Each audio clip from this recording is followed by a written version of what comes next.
Yebo mama, ngisakhumbula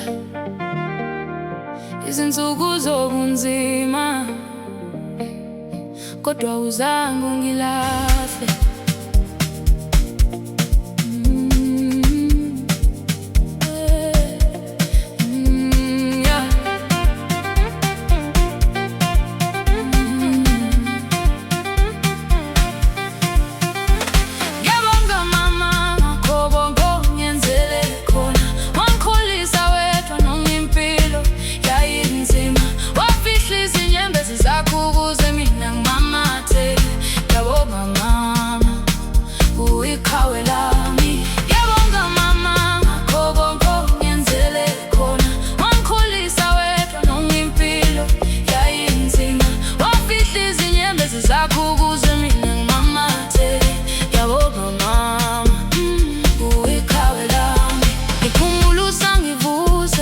Ekuseni sithandaze, umfundisi ukuthi kuNkulunkulu ngingaze ngilahle ithemba. Izwi lakho lisangikhola nanamuhla, njengesibani esikhanyisa endleleni yami. Noma bekungekho kudla etafuleni ngezinye izikhathi, wawuthi kimi ndodana yami kuzolunga. Wawuthwala umhlaba wonke emahlombe akho, kodwa ubuso bakho bugcwele uthando. Ngibheke emuva ngibona indlela esivela kuyo, ngibona izandla zakho zigcwele amanxeba omsebenzi.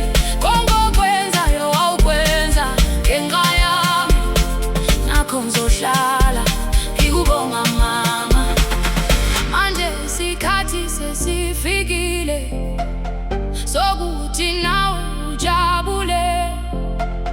Ifuna ubona umamatheka njalo ngosuku lwakho. Ngiyabonga mama ngakho konke ongenzele khona.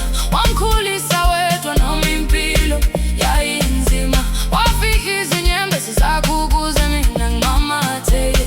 Ngiyabonga mama, uyiqhawe lami. Ngafunda ukusebenza kanzima ngikubuka, ngafunda ukubekezela ngikubuka, ngafunda ukuthanda abantu ngikubuka, ngoba wena wawuyisibonelo sami. Namuhla izinto sezigugukile mama, kangane kanjani amaphupha yafezeka. Ngifuna ukukwakhela ikhaya elihle, lapho uzophumula khona ungakhathazeki. Uma ngibona ukumamatheka kwakho, izwa inhliziyo yami igcwala injabulo. Ngithandaza uSomandla nsuku zonke, ukuthi akugcini iminyaka eminingi. Shwele lobukazi yomuzi wethu, shwele mama wethu, ubekezele kakhulu empilweni.